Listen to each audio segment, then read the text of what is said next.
What if the most unexpected moment of your life began with the wrong door? Grace Whitmore wasn't looking for a second chance. At 35, she had rebuilt her life, brick by quiet brick, after losing everything she thought was permanent. A new job at a prestigious architecture firm in Charleston was supposed to be just that, a job, safe, predictable, until one wrong turn put her face to face with Ethan Callahan, the company's elusive millionaire CEO, a man known for his brilliance and for the walls no one dared to cross. But what happens when a moment of embarrassment opens a wound in someone who's forgotten how to feel? What secrets still haunt Ethan behind his silent glances and locked doors? And how does a woman who's been abandoned by love learn to stand beside a man who's been shattered by it? This isn't just a love story. It's about grief, trust, quiet healing, and what it means to choose someone, not once, but every day after. Stay with us as we unfold Millionaire CEO's accidental encounter with his secretary changes everything. If this story touches your heart, don't forget to like, share, and subscribe to the channel. Let's begin. Grace Whitmore wasn't supposed to be in that hallway, but sometimes the doors we're not meant to open lead us exactly where we need to be. The morning had started like any other in Charleston, quiet, with a soft mist lingering low over the city streets.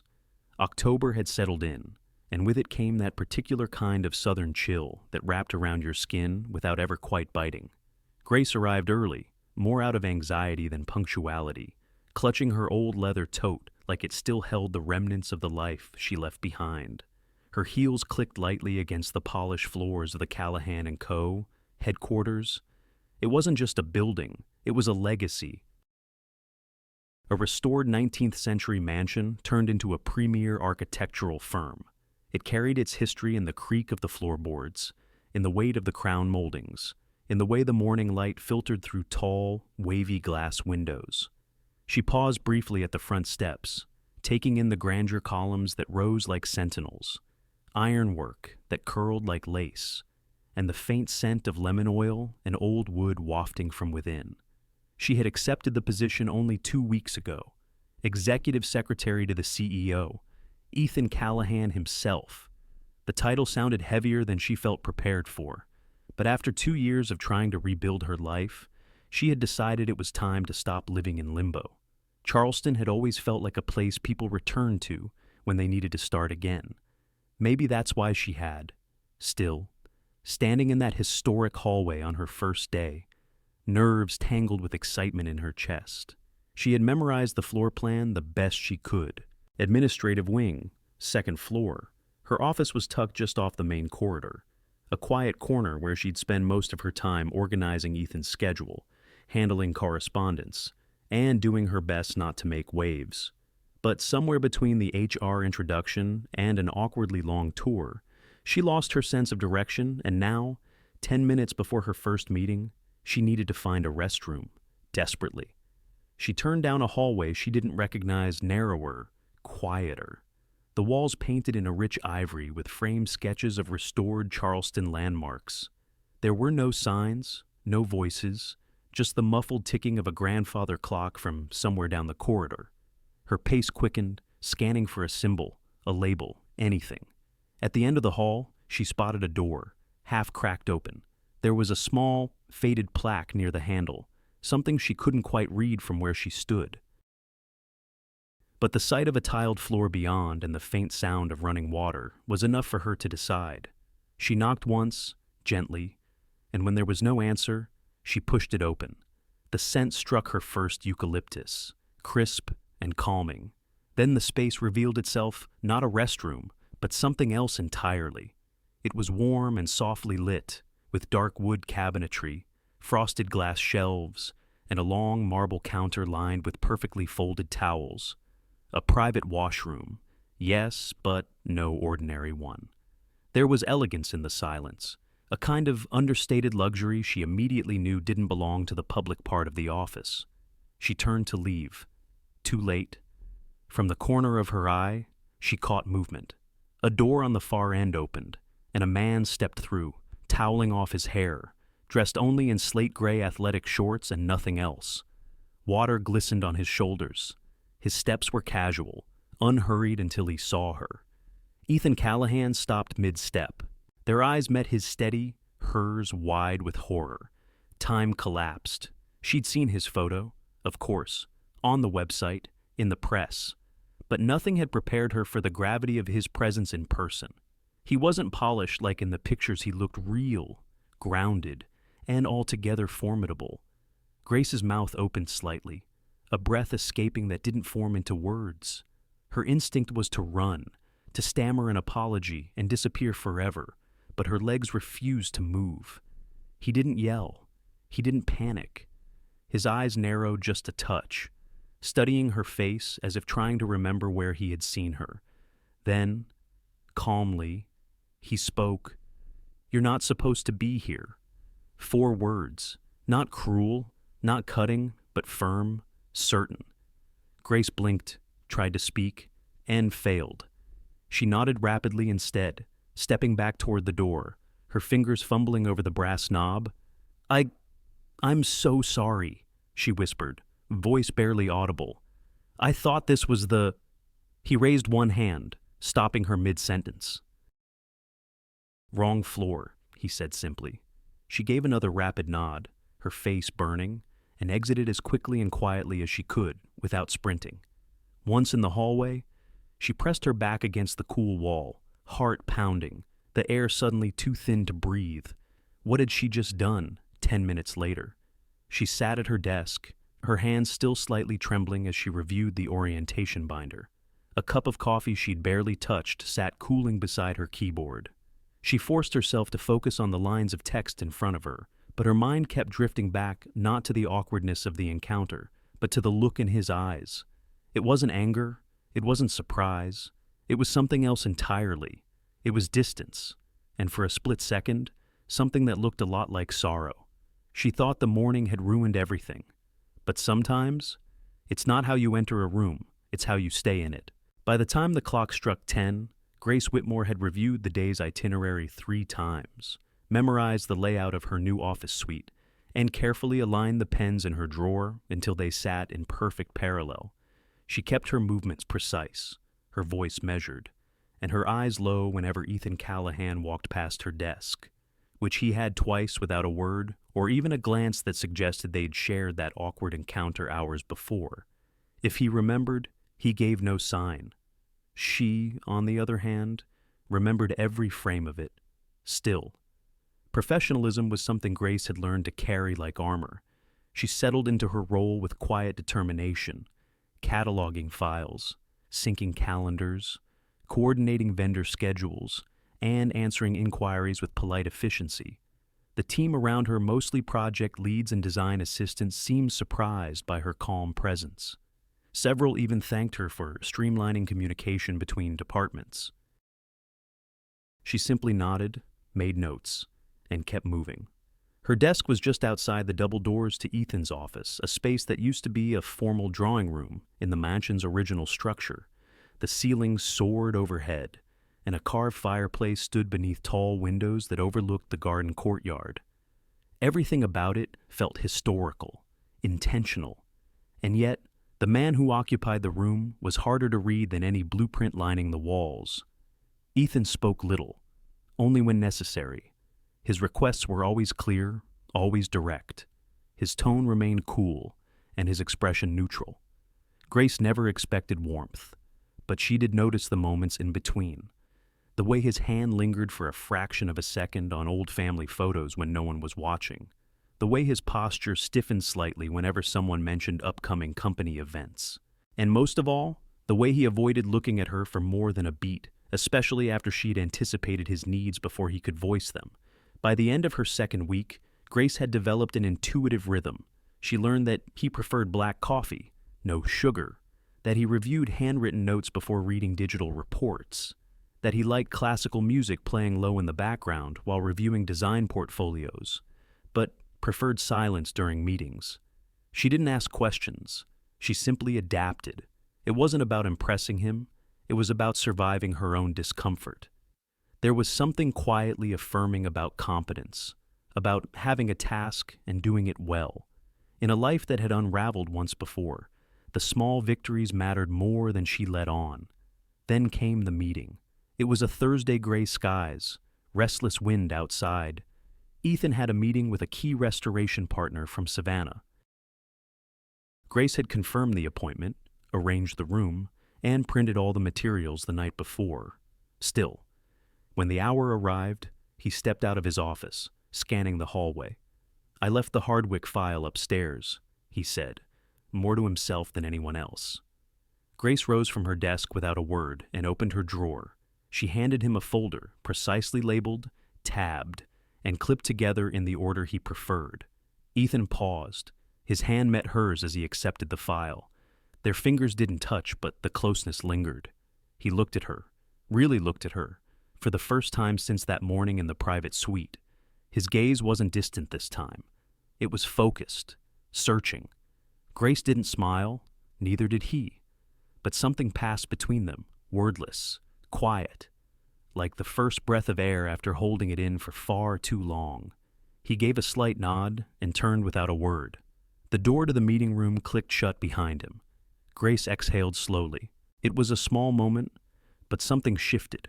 Later that afternoon, after the meeting ended and the guests had left, the office settled into a lull. Emails trickled in, voices grew quieter, and the sky outside dimmed into early evening gold. Grace was preparing to leave when she passed by the side corridor that led to the executive balcony. She hadn't meant to look, but she did. Ethan was there. He stood by the wrought iron railing, hands in his pockets, shoulders drawn back in a posture that looked composed but carried weight. The wind played gently with the sleeves of his shirt. He wasn't checking his phone. He wasn't reviewing notes. He was simply watching. The city spread out below him, soft and amber in the fading light. Grace slowed her steps without meaning to. Their eyes met, just briefly, and then, without ceremony, without expression, Ethan gave her the faintest nod, barely a tilt of the chin, but it was deliberate. A recognition, a second glance, where once there had only been distance. Grace returned the gesture, just as subtle, before continuing down the hallway. She didn't know what it meant, but maybe it meant that morning hadn't ruined everything after all. The first real storm wasn't outside. It was in the way he tested her and how she refused to flinch. By the third week, Grace had settled into a quiet rhythm, though it was nothing close to comfort. Working directly under Ethan Callahan meant living within invisible lines. He didn't give praise. He didn't offer correction either. He gave tasks clear, demanding, often unspoken in their expectations. It was up to her to rise to the occasion or be replaced, though no one ever said it aloud. So, when he handed her a thick folder on a rainy Tuesday morning, she understood it for what it was, a test. Inside were contracts, correspondence, and drafts of a multinational partnership proposal. The materials were complex documents in French, Mandarin, and Spanish, laced with technical architectural terminology and delicate cultural nuance. The firm was hoping to expand restoration projects into 3 new cities abroad. It was the kind of deal that would normally involve a team of translators and a full week of preparation. Ethan wanted it by Thursday. Grace didn't ask why. She didn't tell him she hadn't worked in multilingual documents since her university days. She simply nodded, took the folder, and returned to her desk. But inside, her stomach tightened. By late afternoon, the storm had rolled in from the harbor. Heavy rain tapped insistently against the tall windows, and thunder rumbled somewhere beyond the skyline. The office emptied slowly, employees packing up and wishing her good night. She responded with small smiles and polite nods, barely lifting her eyes from the screen. She stayed. The hours passed in quiet succession. The once elegant hush of the office deepened into stillness. Fluorescent lights overhead hummed faintly.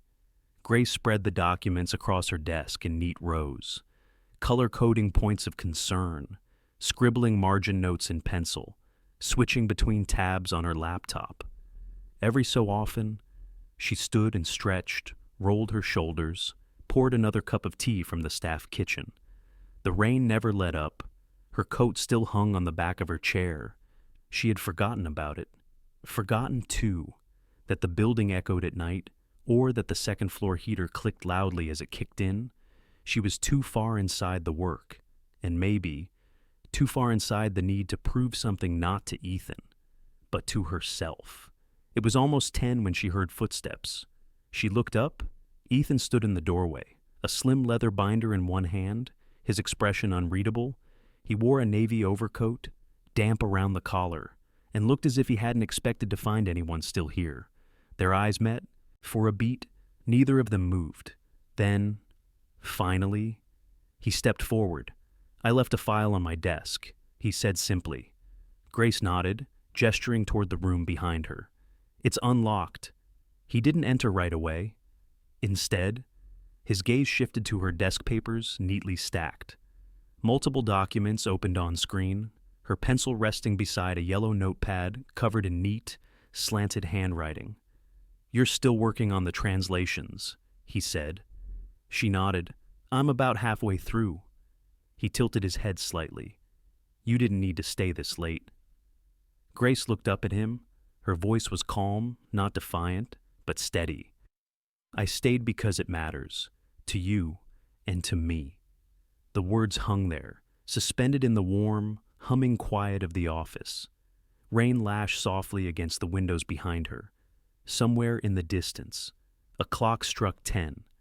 Ethan didn't respond right away.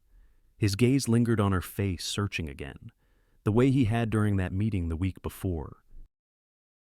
This time, there was something else in it, something softer, quieter, a kind of reluctant admiration, or maybe something he didn't want to name. Without a word, he shrugged off his coat, walked over, and draped it gently over her shoulders. It was warm, wool, still carrying the faint scent of rain and something crisp underneath cedar wood. Maybe, or the cool note of a late evening cologne. She froze for a second, unsure whether to say thank you or pretend it hadn't happened, but he was already turning away. "I'll be in early," he said over his shoulder, stepping toward his office. She sat still, watching him disappear into the dimness beyond the frosted glass door. The hallway fell silent again, save for the steady patter of rain and the hum of the heater kicking on once more. Grace pulled the coat a little closer around her, not because she was cold, but because, in that moment, it felt like something had shifted between them. Not a dramatic change, just a crack. But sometimes, all it takes is a crack for the light to get in. Sometimes, the things we don't say are the ones we carry the longest. The days that followed blurred into a quiet, careful rhythm. There was a shift subtle, but real. Ethan still didn't speak more than necessary, still moved through the office with the same measured precision, but the sharp edges had softened. When he handed Grace files now, there was the briefest pause, almost as if he was about to say something, then chose silence instead. When she entered the room, he no longer avoided eye contact. He didn't invite conversation, but he didn't shut it out, either. Grace noticed the smallest things. He no longer corrected her when she rearranged his folders. He didn't stop her when she started managing his inbox directly or fielding calls that used to go to his assistant. And when she stood beside him during weekly briefings, offering quiet clarification or redirecting complex questions with smooth diplomacy, he let her speak. It was trust, in its earliest form, not spoken, not confirmed, but present. On Thursday, she accompanied him to a meeting with the firm's legal team. He introduced her simply, then allowed her to review and comment on a confidentiality clause mid-conversation. She hadn't expected that kind of inclusion, not so soon, but she kept her expression neutral and her notes sharp. When the meeting ended, he offered a single nod before walking ahead. It wasn't much, but it was something. Later that afternoon, while organizing archival records in his office, Grace found herself alone as Ethan stepped out for a call. The space was quiet, touched by early autumn light that poured through the tall windows and fell in soft strips across the floor. She moved slowly, careful not to disturb anything. His desk, though impeccably neat, bore signs of someone who lived in details stacked blueprints, legal pads filled with notes in clean, controlled script, an old drafting ruler laid beside a fountain pen. Then she saw it. Just behind the desk, tucked within the frame of a built-in shelf, was a photograph. It wasn't prominent, not hidden, but not placed for display either. It sat slightly behind a set of books, as if someone had moved it once and never returned it to its original spot. She leaned closer. A younger Ethan stood beside a woman smiling, radiant in a sundress, one hand resting on his arm. In front of them was a boy, maybe 6 or 7, with light brown hair and a mischievous grin. There was sunlight in the background, a beach perhaps. The boy was holding a toy sailboat, the kind fathers buy for sons when the weather is still good, when the world feels untouched by tragedy. Grace felt something shift in her chest. She had never heard a mention of family. No framed photos on his desk, no casual remarks, no trace in conversation. But here it was, evidence of a life once lived, once full. She didn't move the frame, just stepped back. Minutes later, as she reached for a folder near the window, she heard the soft click of the office door opening. Ethan entered quietly. His phone was still in hand, though the call had clearly ended. He didn't look at her. His eyes went straight to the photograph. He stood there for a long moment. Grace froze. She was still partially behind the door to the built-in shelf, uncertain whether to make her presence known, but something held her back. There was a stillness to him, not the professional kind, but something deeper, something unguarded.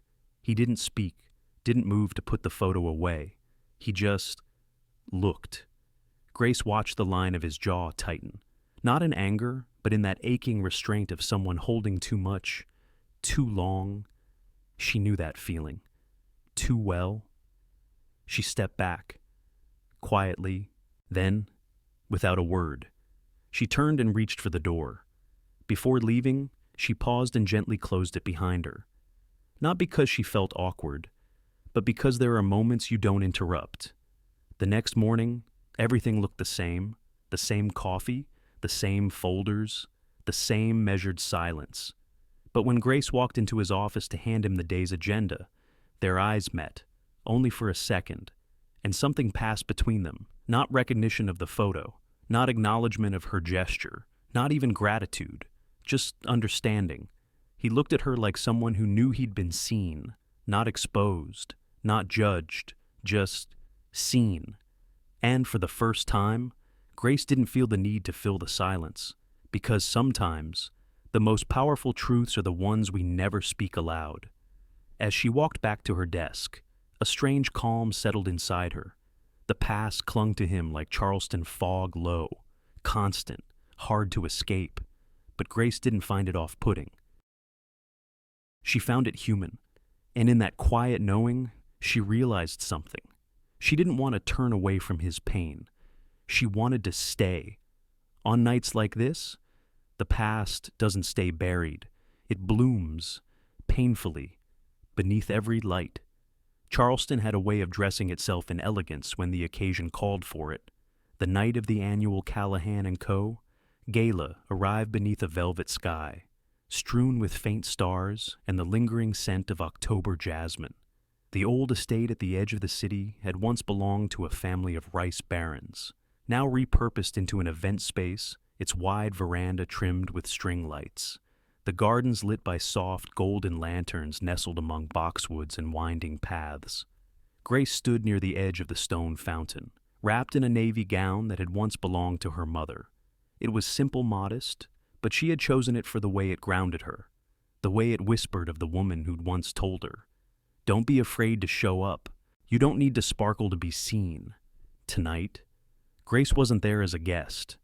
Her name wasn't on the invitation, but she'd been asked to assist with the international visitors, translating quietly when needed, helping navigate introductions, easing the conversations that faltered under formality. It had been years since she'd attended something so polished, so filled with the soft clink of champagne flutes and the careful cadence of social performance. And across the room, Ethan stood beneath a wrought iron arch, speaking with a city official. He wore a black suit, crisp and tailored, his tie the color of deep moss. From a distance, He looked perfectly composed, but Grace noticed the subtle tells, the way his jaw remained tight, even when he smiled, the way he rolled his shoulder before stepping toward the stage. When he took the microphone for the welcome speech, silence rippled through the courtyard. His voice was calm, deliberate, thanking sponsors, honoring legacy, speaking to the future of design and preservation. But when it came time to raise a glass, Grace saw it, the smallest tremble, his right hand lifting the crystal flute just a fraction slower than usual. A tiny, almost imperceptible hesitation. No one else seemed to notice, but she did. After the toast, applause echoed gently against the stone columns and ivy-covered walls. Music resumed. People drifted toward the dance floor. Ethan disappeared without ceremony, no farewells, no small talk, just a quiet slip past the back hedgerow, toward the unlit garden beyond the arch. Grace didn't follow immediately. She lingered a few minutes longer, engaging in light conversation with an Italian architect and an elderly preservationist from Savannah, but her eyes kept darting to the shadows beyond the lantern-lit paths. Eventually, she stepped away. She found him standing alone near the edge of a garden terrace, hands resting on the iron railing that overlooked the dark marshes. The light from the house didn't reach this far. Only the moon cast a faint glow on the gravel path behind them. She didn't speak. She didn't clear her throat or announce her presence. She simply walked to within a few paces and stopped. The silence between them was thick, but not heavy. It had the texture of something shared, not endured. For a long while, neither said a word. Then, softly, so softly it could have been mistaken for wind through the trees, Ethan spoke. "This is where I stood, 5 years ago. Not this garden, exactly, but a night just like this." Grace remained still, letting the words come as they would. "There was another gala," he said. "Same crowd, same speeches, same champagne. Caleb and Caleb were supposed to meet me after the toast. I was talking to a senator about a tax incentive. I looked at my watch because they were late." He paused. The call came just after 8. Car accident. They were on their way back from visiting my sister. Someone ran a red light. Drunk. Broadside. The other driver died too. The quiet thickened. "I haven't raised a glass since," he added. "Not once." Grace's breath caught in her throat.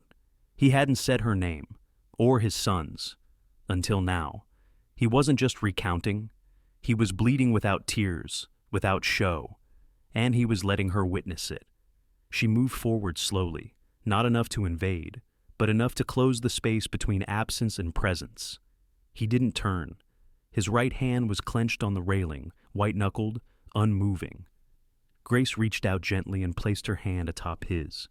Not squeezing, just resting, just offering. He didn't pull away. The wind stirred through the garden.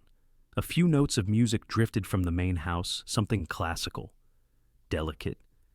And beneath it all, the soft thrum of 2 people standing in grief and something else unnamed. Ethan's shoulders lowered, just slightly. His hand loosened beneath hers, and after a long pause, he whispered, "Thank you, Grace. Not Ms. Whitmore, not my assistant, just Grace." The sound of her name in his voice was unlike anything she'd expected, like a door opening, quietly, after years of being sealed shut. She didn't reply. She didn't need to. Some moments are too sacred for conversation.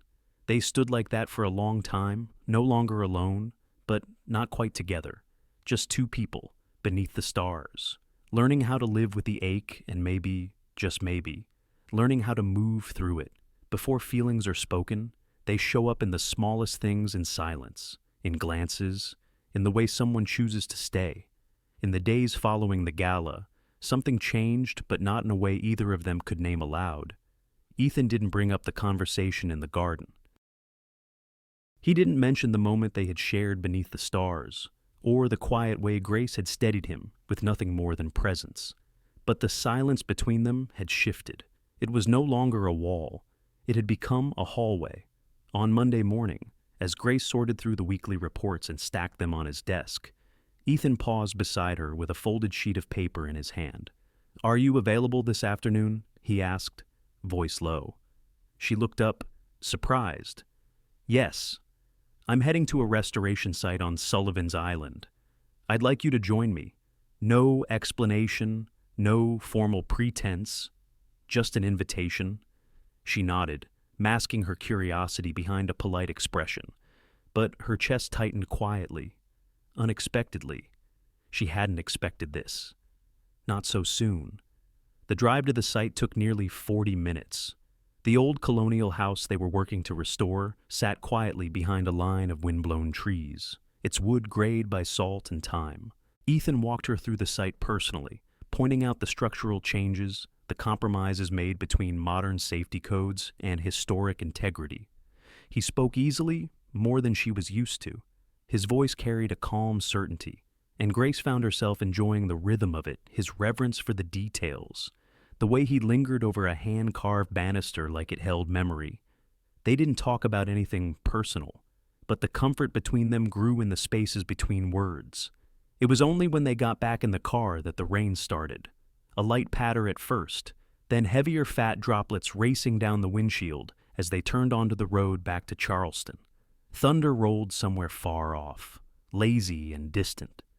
Ethan glanced at the gas gauge, then pulled into a narrow side street where a tiny cafe stood, half hidden beneath a blooming crepe myrtle. "We'll wait it out," he said, without asking.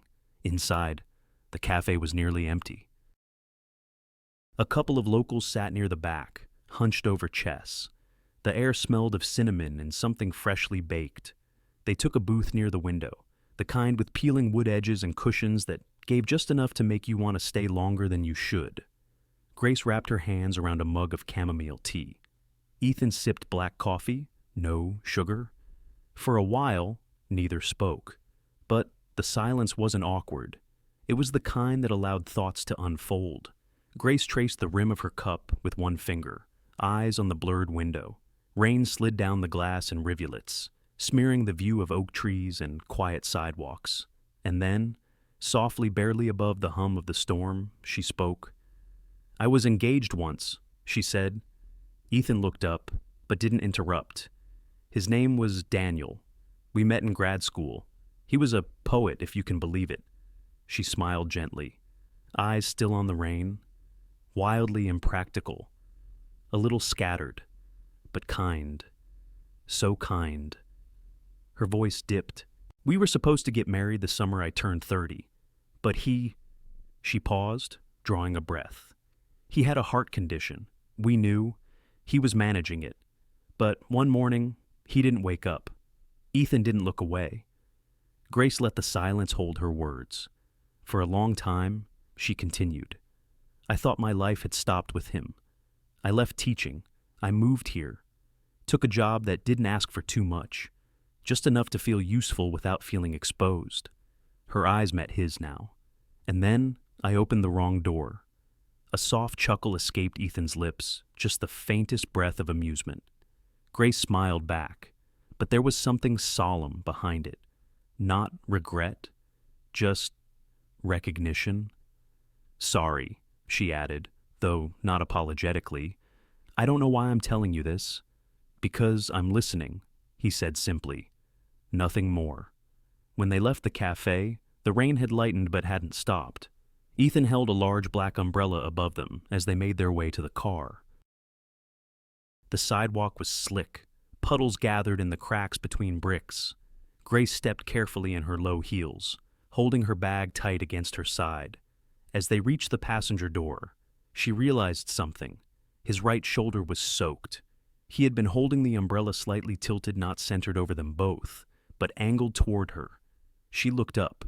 He didn't seem to notice or didn't mind. And he didn't say anything when she paused at the door, her hand resting on the handle, eyes fixed on the darkened line of his soaked jacket. He simply unlocked the car, waited for her to sit, then walked around to the driver's side. Inside, the silence returned, but it was softer now, like the steady rhythm of rain on the windshield. Ethan started the engine. The wipers slid back and forth, clearing just enough of the world to make it feel real again. Grace watched the water bead and slide, watched the street lamps blur and sharpen with every pass. And then she felt it. His eyes, glancing sideways, just once. Not long enough to make it awkward, but long enough to make it undeniable. Something had shifted, and for the first time, neither of them needed to say a word to know it. Some ghosts don't haunt us with footsteps, they come back hidden in polished proposals and perfect smiles.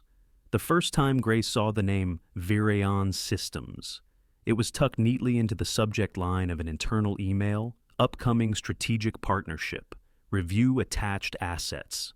The message was brief, matter of fact, forwarded from the operations team with no more than a note. Please review translated collateral for final prep. A press event was scheduled for next week. The company, a rising star in the sustainable tech sector, had proposed a collaboration with Callahan and Co.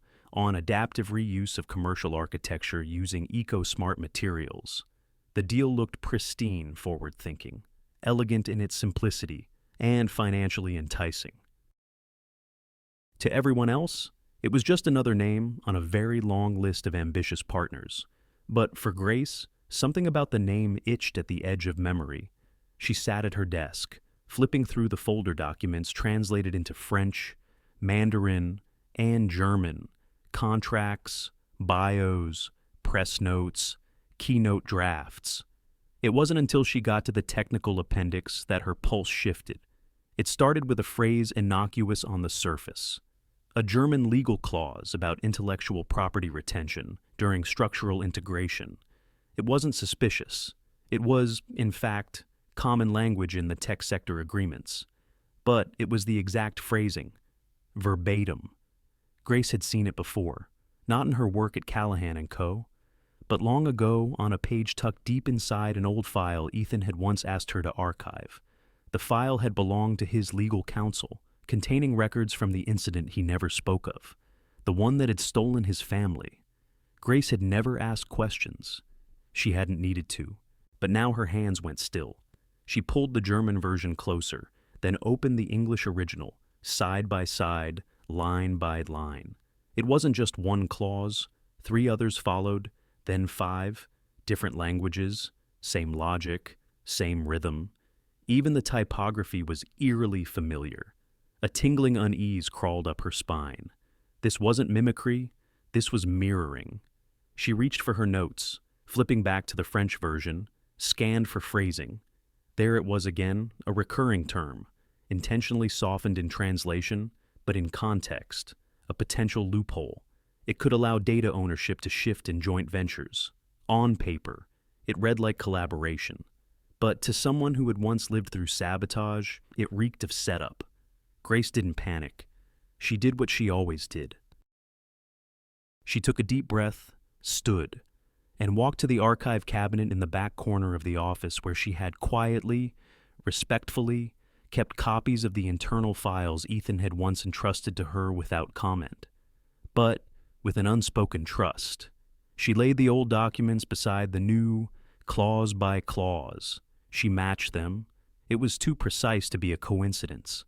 Someone inside Virion Systems was using legal frameworks once embedded in a much darker chapter of Callahan and Co.'s history. A chapter Ethan had nearly lost everything to, including himself. Her mind raced. She returned to her desk, pulled the full set of digital files, checked metadata, compared timestamps. The names on the documents were clean, too clean, sanitized, polished, scrubbed of any direct links to what had come before, but buried in the Mandarin translation of the manufacturing partnership summary.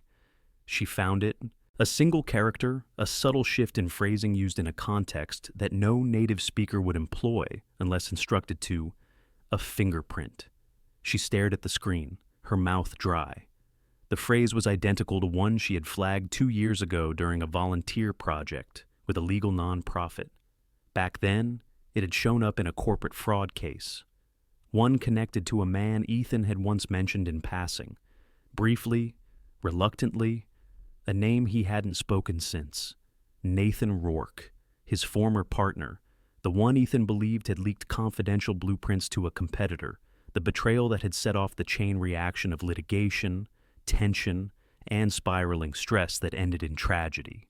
The name Virion never appeared in the old case files, but Rourke had vanished from the design world 3 years ago. Too many lawsuits, too much press, and now, Grace realized, maybe too many reasons to return under a new name. She didn't hesitate. She compiled everything, highlighted sections, scanned copies, side-by-side comparisons. Her hands were steady, but her breath was shallow. This wasn't a hunch, it was a pattern. And Ethan, he hadn't seen it yet.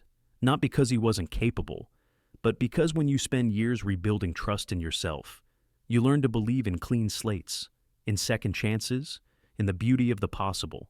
But ghosts rarely knock twice in the same way. They shape-shift. Grace printed the file, every page, then slipped it into a navy folder. She stood for a long moment at her desk, her hand resting on the folder's edge.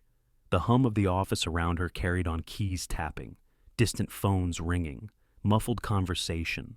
But in her world, time felt still.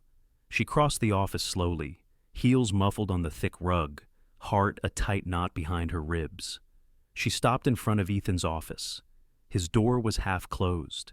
His silhouette was outlined in the soft light from the desk lamp, head bent, fingers at his temple, reading something closely.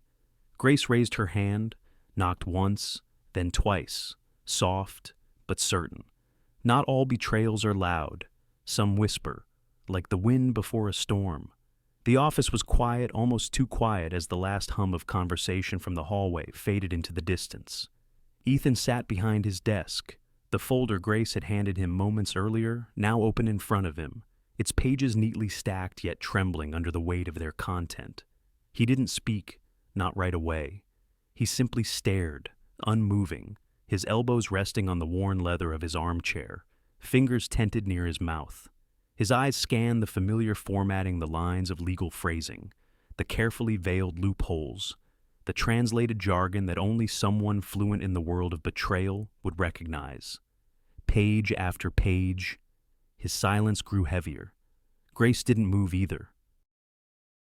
She remained across the room, standing just inside the door, hands gently folded in front of her. Her presence wasn't pressing, wasn't probing. It was the kind of presence a person only learns through loss, still, patient, and deeply respectful. She watched as Ethan's jaw clenched. His eyes stopped at one section of text, a block highlighted in pale yellow.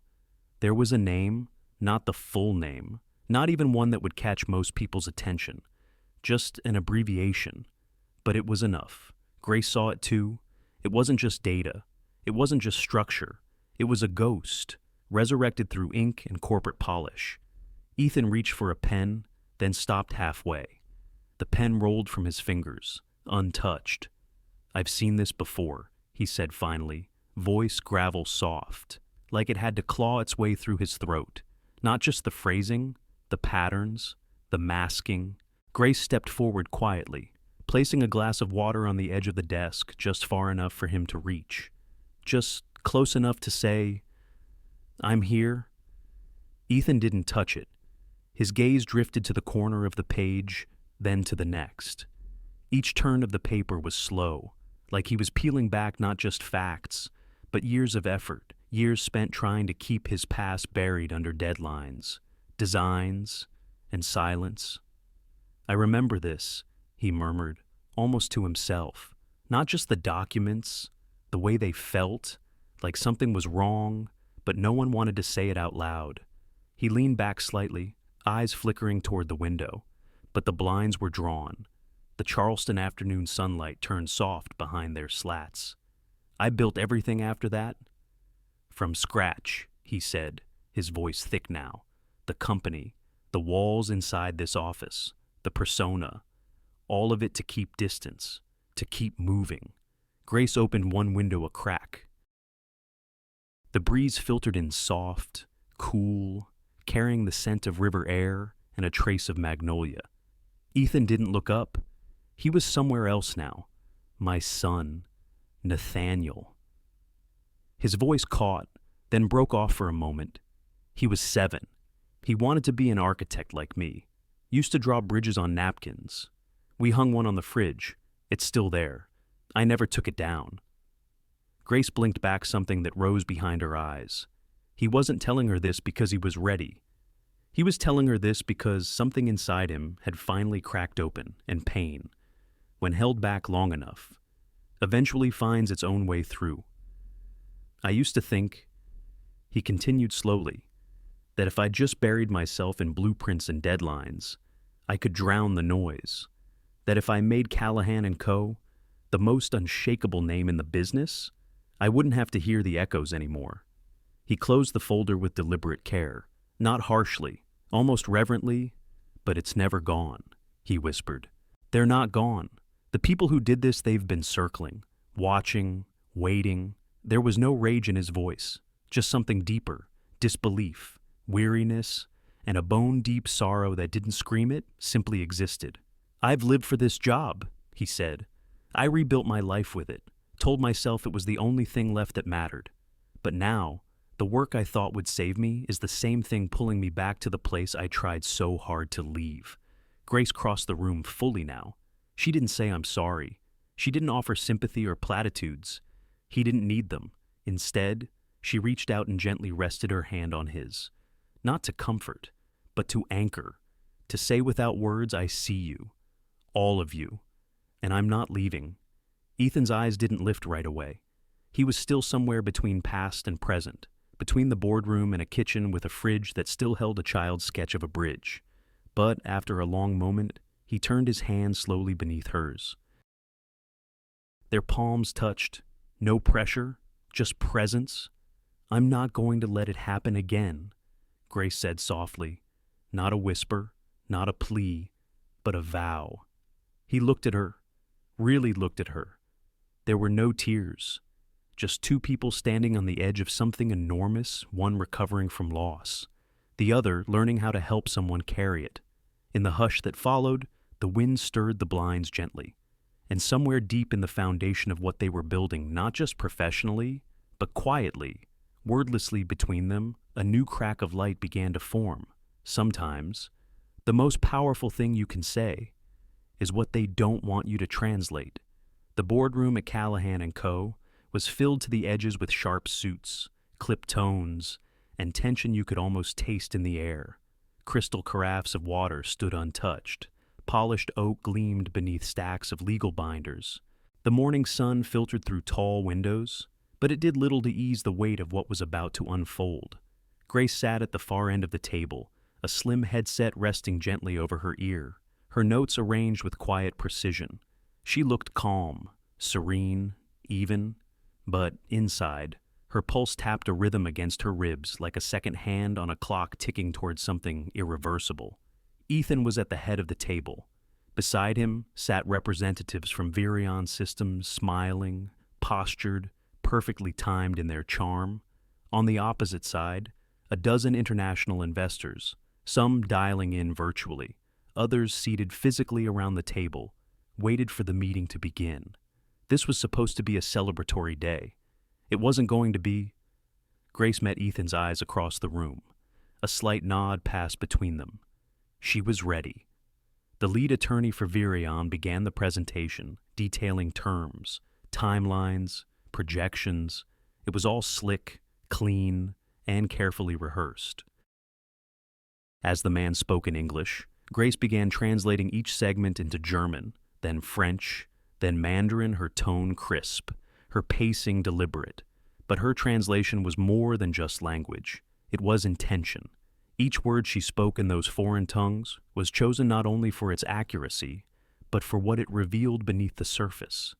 Grace emphasized clauses that contradicted themselves.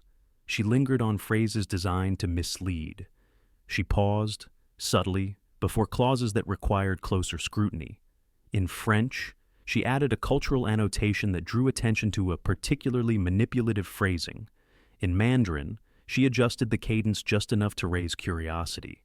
In German, she rendered a term with its bluntest possible interpretation, one that sounded aggressive, not collaborative. And, as she spoke, she watched the investors, Some furrowed their brows, some scribbled notes. One leaned over to whisper to another. Ethan remained silent, hands folded, eyes locked on the far window. He let Grace do the talking, because today, it wasn't his voice that mattered, it was hers. The man from Virayon continued speaking, unaware or perhaps willfully ignorant of what was happening around him. When he finished his summary and gestured grandly toward the dotted line on the draft agreement, silence followed. Then came the sound of a chair scraping back. A tall investor from Switzerland rose to his feet. "I request we delay the vote," he said, his voice firm but measured. Some language in the translated clauses appears inconsistent, possibly misleading. A ripple moved through the room. The Virion executive's smile tightened. Grace felt her heartbeat slow, just slightly. The first domino had tipped. Another voice followed, this time from the virtual screen. A Japanese investor speaking softly in Mandarin. He echoed the concerns, citing Grace's translation as the reason he had noticed the discrepancies. Grace kept her hands still on the table, but her fingertips tingled. Ethan finally stood. He didn't raise his voice. He didn't point fingers. He simply placed both hands on the polished oak and said, "The truth never needed a translation." He let the words hang for a beat. Then he looked directly at Grace. But today, it has one. Silence. And then shifting chairs, murmurs, papers being shuffled. The Virion attorney leaned toward his colleague, whispering sharply. Someone from legal requested a recess. It was granted.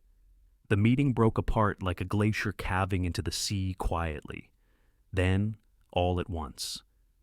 Outside the boardroom, reporters and assistants hovered, sensing something had shifted. The hum of hallway conversation rose, then fell again, like wind between the old brick corridors. Grace stepped into the hallway, the headset now resting in her hand. Ethan followed shortly after. He didn't speak right away, just stood beside her, watching the light spill through the tall windows. He looked tired, but something in him looked lighter, too. "You just saved everything," he said quietly. Grace didn't look at him. She didn't need to. "It wasn't me," she replied, voice soft. "It was language. You just finally let it speak." But both of them knew the truth. It was her. It was her hours of reading between the lines, of understanding not just words, but the intentions buried beneath them. It was her stillness, her focus, her ability to hold both courage and grace in the same breath. Ethan glanced at her, as if seeing her in a new light, not just as the woman who'd once walked through the wrong door, or the secretary who quietly outperformed every expectation, but as the reason the past hadn't repeated itself. Grace tucked the headset into her satchel. She didn't smile. She didn't need to. The silence between them was full. Shared, solid, and in the distance, the soft chime of the elevator echoed like a bell marking the end of something and the beginning of something else. The strongest men aren't the ones who never break. They're the ones who finally allow themselves to be seen. The late afternoon sun cast a honeyed glow through the high windows of the Callahan & Co. office. The day had settled into that quiet hour when emails slow, voices drop, and Charleston, just beyond the brick facade, seemed to exhale. Grace sat at her desk, not working, just sitting. The adrenaline from the morning had worn off, but the weight of everything still lingered in her chest like fog refusing to lift. She didn't hear him come in. The door opened with a hush, and Ethan stepped inside, not as the CEO, not as the man who commanded boardrooms with a single look, but simply Ethan. He looked different, not in appearance, still in his pressed shirt, still carrying the stillness that often followed him like a shadow, but something had softened. The space around him no longer bristled with control. He closed the door behind him and leaned lightly against the frame. For a long moment, neither spoke. Grace didn't stand. She just turned slightly in her chair, hands resting on her lap. She could feel his eyes on her, not studying, not assessing, just seeing. Ethan broke the silence first, his voice quieter than usual, almost hesitant. "I didn't come to talk about the company." Grace nodded gently. He stepped further into the room, walked to the window, and looked out at the trees beginning to shift into autumn's colors. Then, almost as if to himself, he said, "Do you know what people always assumed about me after Caleb and Caleb died?" She didn't answer. He wasn't really asking. They thought I was strong, that burying myself in work was resilience, that building this company higher, faster, harder was a sign I'd survived. He exhaled, and it sounded like the release of years. But all I really did was hide. I hid behind schedules, expectations, perfectly tailored suits. I controlled every variable I could, because the one thing I couldn't control, what happened that day, nearly killed me. Grace's breath caught, still. She didn't speak. He turned toward her now, slowly. His hands weren't in his pockets. His arms weren't crossed. He stood bare, not in body, but in every way that mattered.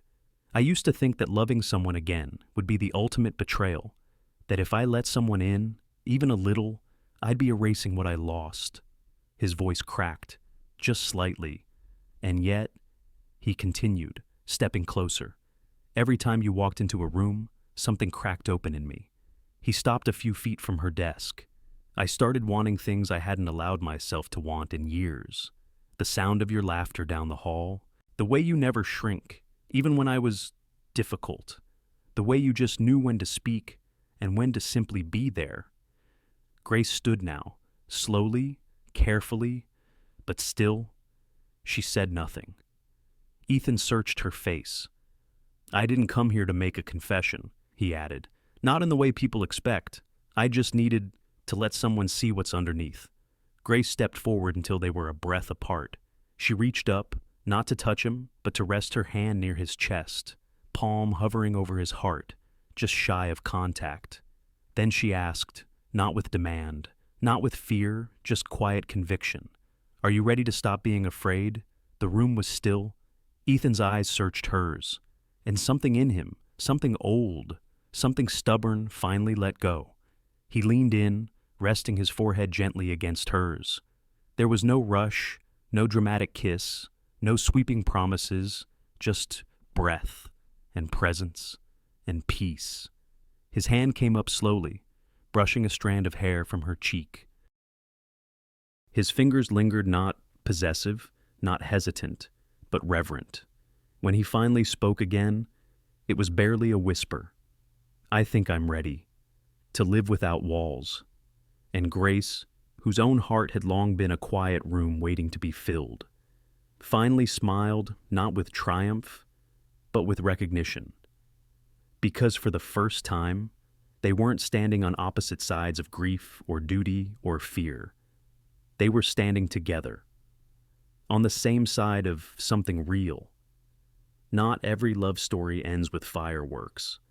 Some begin with a quiet cup of coffee on a rainy Tuesday. It had been a full week since that quiet moment in Grace's office, since Ethan had stepped in, not with power, but with vulnerability. The world outside hadn't changed. The office still buzzed. Meetings still filled the calendar. The Charleston air still carried its humid weight. But something in them had shifted, subtle, but certain. Grace sat by her kitchen window early that morning, watching droplets collect on the glass. The kind of slow rain that didn't bother to storm, just fell with intention, soft and steady. Her phone buzzed beside the teacup she hadn't touched. A single message. Free for coffee. No punctuation, no flourish, just that. She didn't hesitate. Yes. They met on the edge of town, where Charleston slowly gave way to quieter roads and weathered porches. The cafe was an old converted house, its wood floors creaking beneath every step, filled with the scent of roasted beans and something sweet baking in the back. No one looked twice when they walked in. No one saw a CEO or his executive secretary. Just a man and a woman on a rainy morning, choosing the seat by the window like they'd done it a dozen times before. They didn't rush. That was the first gift of the day. The waitress brought their drinks black coffee for him, hazelnut latte for her. Grace wrapped her hands around the warm ceramic mug, not because she was cold, but because sometimes we hold on to simple things when words feel too big. They didn't talk about the company, not once, no mention of meetings or investors or deals. Instead, they talked about smaller things, books half read in childhood homes, what she cooked when she couldn't sleep, the kind of music he listened to when no one else was around. It felt less like a first date, more like returning to a conversation paused years ago. There were no grand gestures, no confessions, but in the quiet between sentences, in the gentle cadence of shared breath, there was an intimacy far deeper than declarations. Grace looked out at the rain and smiled. "This is strange," she said, not uncomfortably. Ethan stirred his coffee slowly. "Good strange." She nodded. "I'm not used to things feeling gentle." He took that in with a slow blink, then, after a beat, said, "Me neither." There was a pause, but not the kind that begged to be filled, the kind that felt safe. Then he said something that didn't sound rehearsed or poetic, just honest. "Maybe, this time, I don't have to lose everything to feel something real." Grace didn't respond right away. She let it sit in the space between them. Let it breathe. Because healing, she had learned, wasn't always about answers. Sometimes it was about allowing someone else's truth to rest beside your own. She reached across the table and brushed her fingertips against his knuckles. A small gesture, but for Ethan, it might as well have been the sky opening. She didn't say "I love you." She didn't promise forever. What she gave him was far more difficult and far more rare. "I don't know where this goes," she said, voice low, eyes steady. "But I know I don't want to keep walking through life pretending I don't feel what I feel." He turned his hand over, palm up, meeting her fingers with his. "No more pretending," he whispered. Another moment passed silent, but full. Then Grace smiled. Not the composed, polite smile she wore in boardrooms. A soft, quiet smile that made her eyes crinkle and her shoulders relax. "Let's just not lose each other," she said. And with that, something unspoken became real. The rain continued outside. Cars passed slowly. A dog barked somewhere down the street.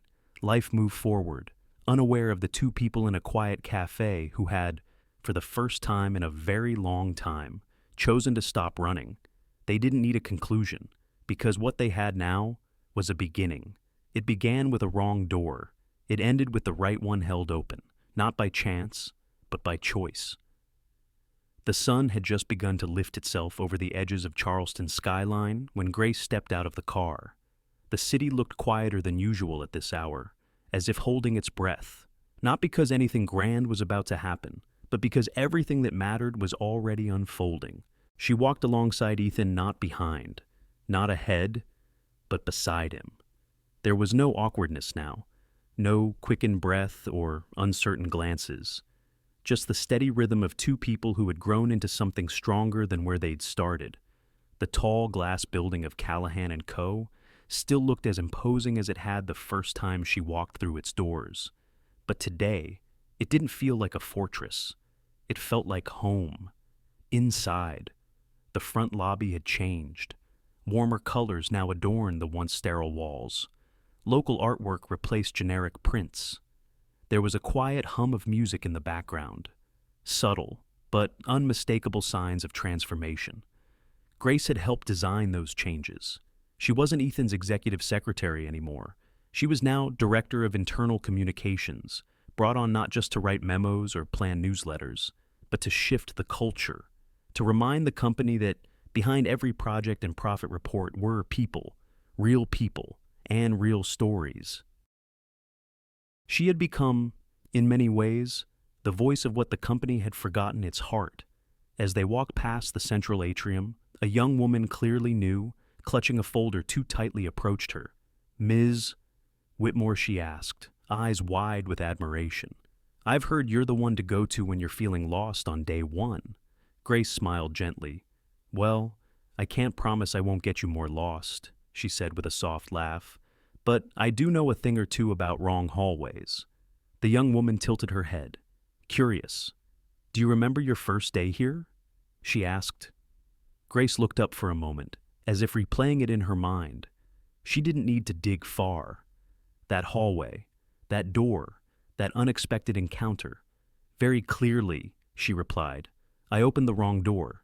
There was humor in her tone, but something more too.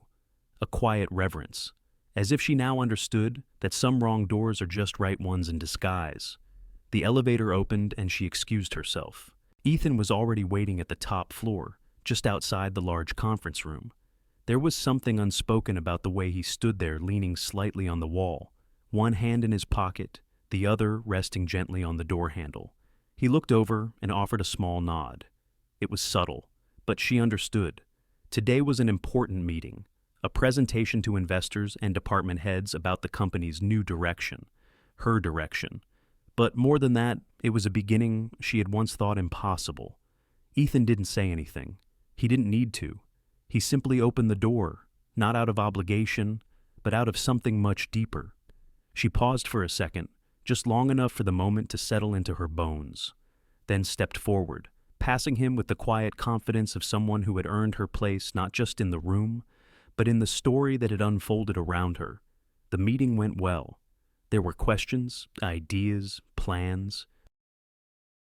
But the lasting image wasn't of charts or slides. It was of Ethan, seated quietly in the back, watching her not with control, but with quiet pride. Later that afternoon, she sat by the window in her office.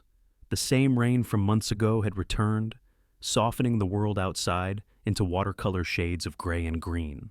She watched it fall for a while, hands wrapped around her now cold coffee, and then, almost instinctively, began to type, not for a report or an announcement, just a few lines, for herself. Healing doesn't always arrive with thunder. Sometimes, it enters quietly when someone holds the door open, and you're finally ready to walk through. She paused, reading it back. It wasn't about Ethan, not entirely. It wasn't even about herself. It was about what they'd built together. Not just a new department, not just a company, but a place where choosing softness wasn't a weakness, where grief wasn't hidden, but honored, where two people had walked through the wreckage of old lives and found a new door, one not marked with a name or a title, but with trust. And for the first time, neither of them was afraid to open it. Sometimes, the doors we walk through by accident lead us exactly where we need to be. This story reminds us that healing doesn't always come with noise, and love doesn't always begin with certainty. For those of us who've lived long enough to carry both joy and sorrow, we know that life has a way of surprising us, even after the storms we thought we'd never survive. Ethan and Grace's journey teaches us that broken people are not beyond redemption, and that the quiet presence of someone who sees us, truly sees us, can begin to mend what grief tried to silence. It's never too late to open your heart again, to forgive yourself, to trust that not all doors lead to pain. Sometimes, the most powerful moments in life come softly in a shared silence, a knowing glance, or simply choosing to stay. So, if you've ever believed that your best days are behind you, let this story remind you, love, healing, and second chances don't come with age limits. They come when we're finally ready to let someone in, and that might just change everything. Thank you so much for spending your time with this story. If it touched your heart, even just a little, please take a moment to like, share, and subscribe to our channel. Your support helps us continue telling meaningful stories that inspire, heal, and connect us all. Until next time, take care. And remember, sometimes one story can change everything.